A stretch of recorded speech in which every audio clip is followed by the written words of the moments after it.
And joining me now is Republican Governor Bill Haslam of Tennessee. He's the person in charge of getting Republicans elected to state houses across the country. Governor Haslam, welcome to Meet the Press.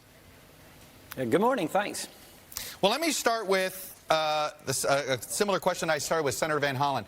What would you consider a good night for Republican governors? Is it limiting the number of losses? I mean, I know you're defending a lot of seats, sort of like the Senate Democrats. How would you define a good night for the GOP?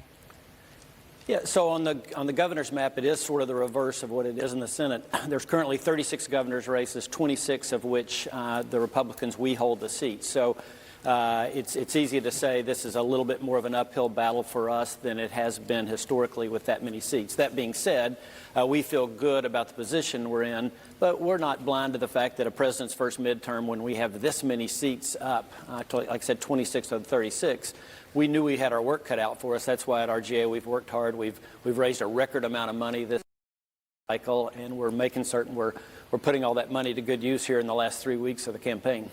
You know, it's interesting, if you look at the Great Lakes region in general, sort of that part of the Midwest, it seems to me that it's possible, well, you'll have Democratic governors in pretty much all of the states that touch a Great Lake. If things don't go your way, and particularly I'm thinking Wisconsin in particular, but Michigan you're behind, and all of these. What do you need to do in the Midwest to make it feel like it's a better night than we think you're going to have?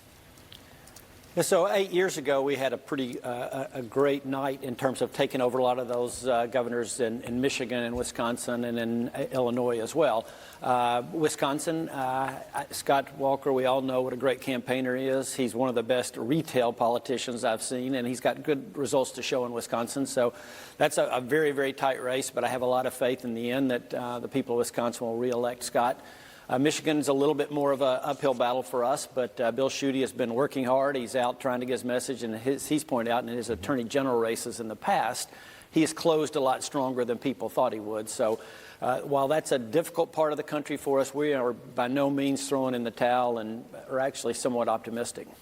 Let me ask you this. There's an interesting conundrum here. You've got a couple of Republican governors in very blue states that are going to cruise to re-election. I'm thinking Charlie Baker in Massachusetts, Larry Hogan in Maryland in particular. And at the same time, you're struggling in some of the reddest states in America. Your candidates in Oklahoma and Kansas. What are Hogan and Baker doing right, and what are Chris Kobach and Mr. Stitt doing wrong? Well, I think one thing to remember in all this is, you know, while the Senate races sometimes just turn into red jerseys versus blue jerseys, the governor's races are different. So you made a great point in New England. We right now have Maine, Vermont, New Hampshire, Massachusetts, skipping down a little Maryland. We have a really good shot to win in Connecticut. I think I tell people all the time that surprisingly Bernie Sanders' governor is a Republican. Right. But I think what you're seeing is people look at the practical aspects of electing a governor. Who's going to create jobs here? Who's going to produce the best schools? And who's going to run our state's budget in a way that works? And so it's a lot different decision voting for your governor than it is for your senator, and definitely than it is for your House member. I want to ask you about two races in particular because they both feature Republican secretaries of state who are Republican nominees. And there's some Democrats who don't think the vote's going to be counted fairly. I'm talking about Georgia and Brian Kemp, and I'm talking about Kansas and Chris Kobach. First of all, should those gentlemen have resigned their seats? You know, you would say should they have essentially recused themselves from the vote count? Well, I don't think so. Again, I don't know the specifics of exactly how the process works in their states, but I know how it works in our state and the Secretary of State's role in it. And while he oversees the process, there are a lot of people involved in that. Again, if our Secretary of State was running, I wouldn't ask him to step down because there are so many checks and balances in the process that I just don't have any fear about the integrity of the ballot. I don't know exactly in Kansas and Georgia how they work, but I personally don't have any concern about that. President Trump is a huge issue in the Florida governor's race. In some places, some candidates run away from him. On your side, I can think Larry Hogan and Charlie Baker, for instance. Some have been running with him.